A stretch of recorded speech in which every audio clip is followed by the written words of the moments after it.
So rejection can sting, especially when you've poured your heart into an entire application and interview. But let me tell you this one thing, that one interview or company does not define your worth or potential.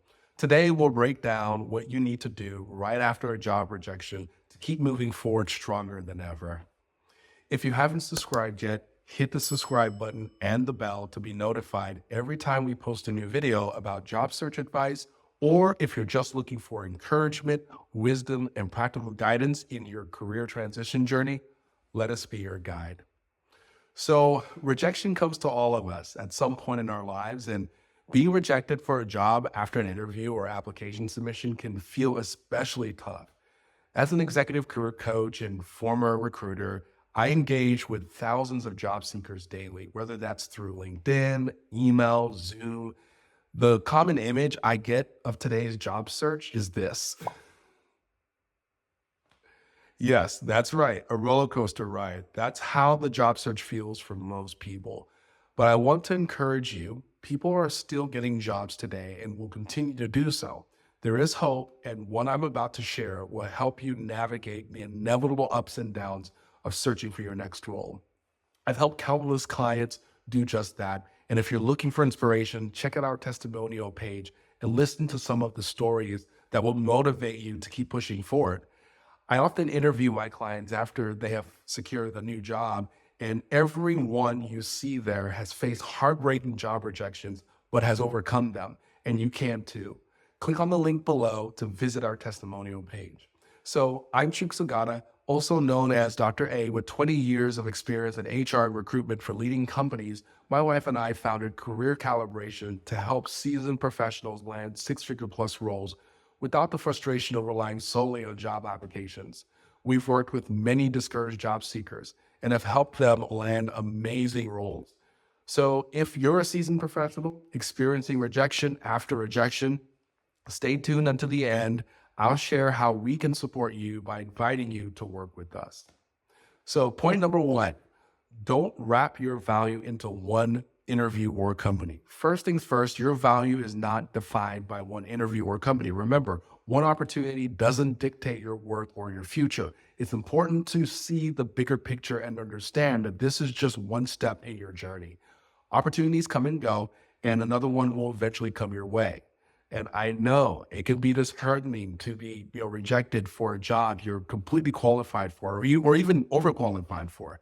But rejection doesn't mean you're a terrible candidate. It simply means your value will be recognized elsewhere, and you just haven't found that place yet, or hasn't found you. So for seasoned professionals, know that you bring tremendous value to your profession. If you didn't, you wouldn't have lasted as long as you have in your previous roles or in your career as a whole. When the right opportunity comes along, you'll be perfectly poised for it and will bring a wealth of value that the right employer will recognize and reward. All right, so point number two, evaluate what went wrong, if anything.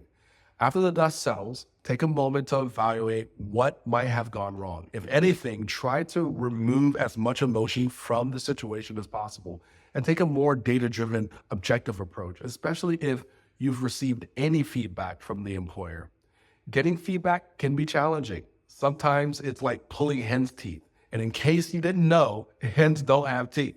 As a former recruiter, I can share some insight into why feedback is often not given. For one, delivering bad news is difficult for anyone, and many recruiters have to reject more people than they accept on any given day. Often the standard rejection emails is sent, but even these are becoming less common, particularly after interviews, as ghosting from employers increases. When this happens, don't take it personally. Just move on. It could be a sign that you wouldn't want to work there anyway, especially if communication abruptly just stops even after you've followed up.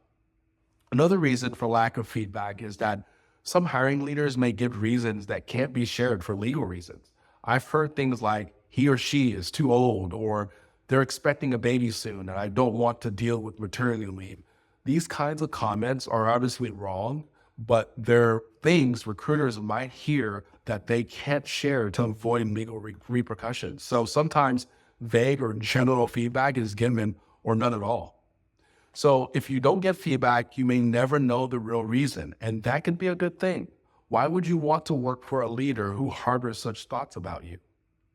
Now, if you do receive helpful feedback, take the time to ask yourself a few questions.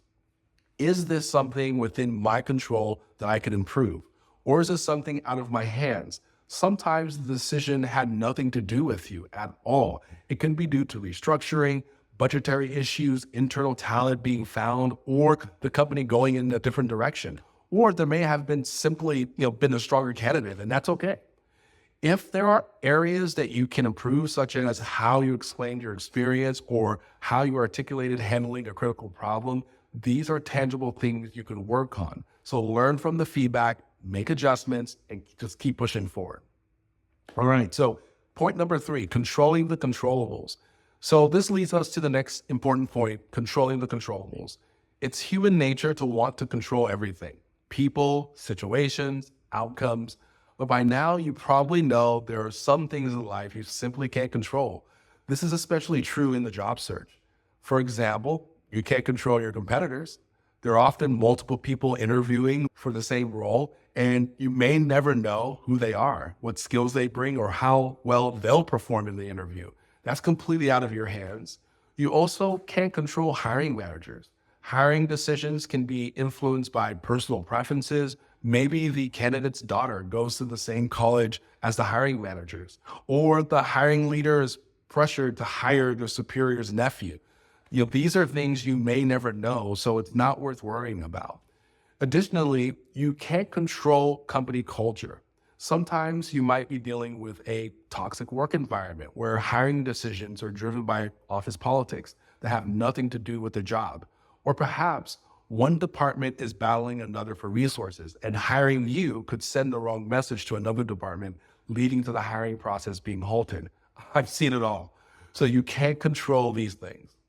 And overall, you can't control the decisions others make, but you can control how you respond and how you prepare for the next opportunity.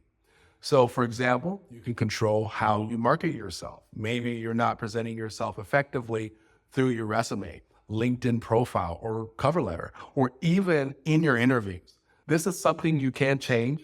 Find ways to better communicate your value to your target audience. You can also control your confidence in interviews. A lack of confidence is often noticeable, and I've seen this with many candidates and clients I've worked with.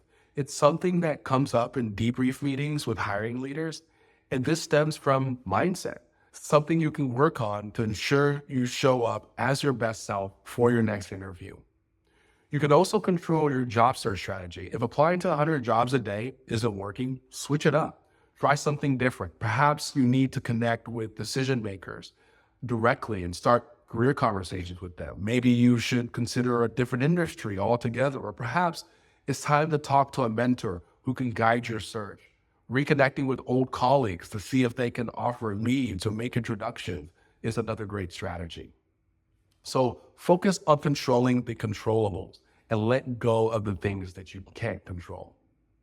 All right, so if this is resonating with you so far, hit the like button right now.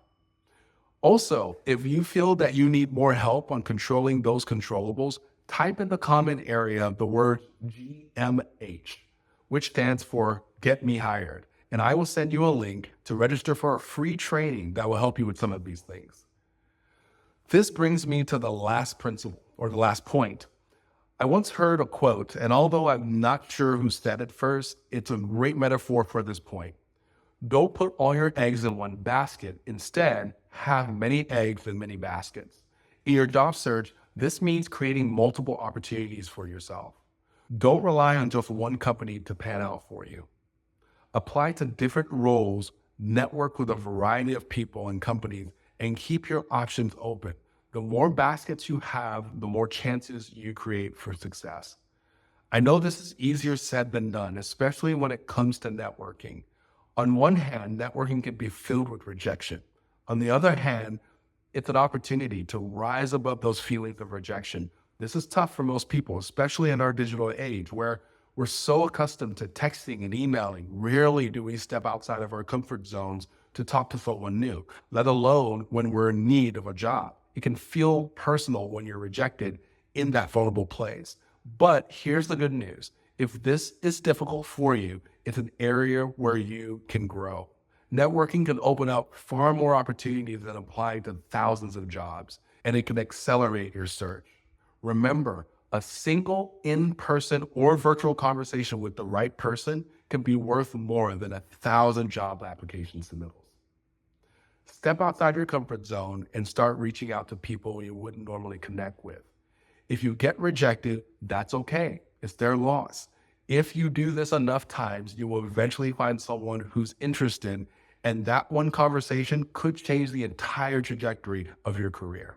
Just remember, if it feels uncomfortable, you're growing. It's like building a muscle you haven't used in a long time. And this growth can lead to creating additional opportunities for yourself, which is a good thing. All right, so one final word, be encouraged. You win if you don't give up. This season will not last forever. The right opportunity is around the corner for you. Once you get your job, please let me know. I'd love to hear about it. All right, if you are a seasoned professional that is struggling to get noticed by an employer, or your job search is just not working out for you, I'd love to help. Click on the link below and fill out an application to work with us. If a fit, you'll be prompted to schedule a call with us. I look forward to meeting you. Also, need more ideas or guidance on landing your next role? Download my ultimate job search guide. In it, I walk you through in developing a resume that is simple, clear, and relevant and will help you stand out. It includes a template, and then as a bonus, there is an additional LinkedIn job search guide titled From Connections to Offer, a guide for mid to senior level professionals on how to leverage LinkedIn for professional success. You'll find a link in the description below. And finally, if you liked this video, be sure to subscribe and comment below. See you next time. Over and out.